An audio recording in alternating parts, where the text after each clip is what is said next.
Ada berapa teman yang kalian punya? Ingat, yang beneran temen. Bukan mutual online, temannya temen, apalagi temen yang rusuk dari belakang. Berapapun itu, percaya nggak percaya, ada ilmuwan yang bilang kalau jumlah teman kita itu tuh terbatas. Dan alasannya hampir nggak ketebak. Oke, berapa batasannya? Dan apa penyebabnya?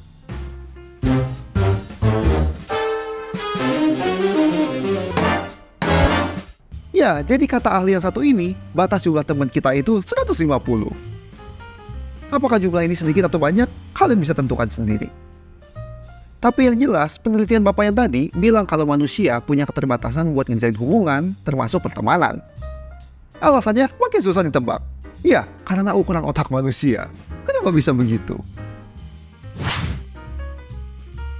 Jadi, Pak Dunbar udah meneliti otak-otak primata dan manusia, sampai nyimpulin kalau ada hubungan antara ukuran otak suatu makhluk hidup sama jumlah teman yang bisa dijalin sama makhluk itu.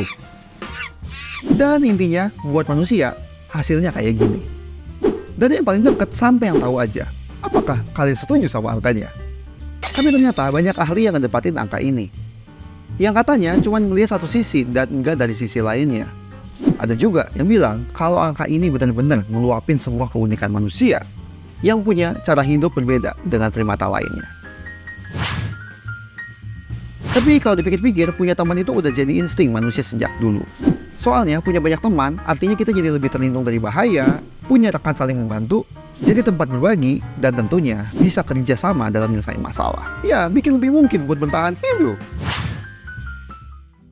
Makanya ketika ngerasa nggak punya teman, muncul perasaan kesepian yang terkadang menyakitkan. Yang para ahli bilang jadi sinyal bahaya, peninggalan evolusi buat kita. Jadi kesepian itu kayak sinyal-sinyal bahaya yang sering kita rasain. Misalnya rasa haus, lapar, dan ngantuk. Bayangin nih kalau misalnya kita nggak lapar-lapar, padahal tubuh butuh makan. Ya nyawa bakal melayang. Oke, jadi udah ngitung berapa banyak teman yang kalian punya.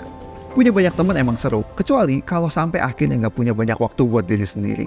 Apalagi kalau temannya hobi minjem uang dan pura-pura lupa kalau ditagih. Dan seperti biasa, terima kasih.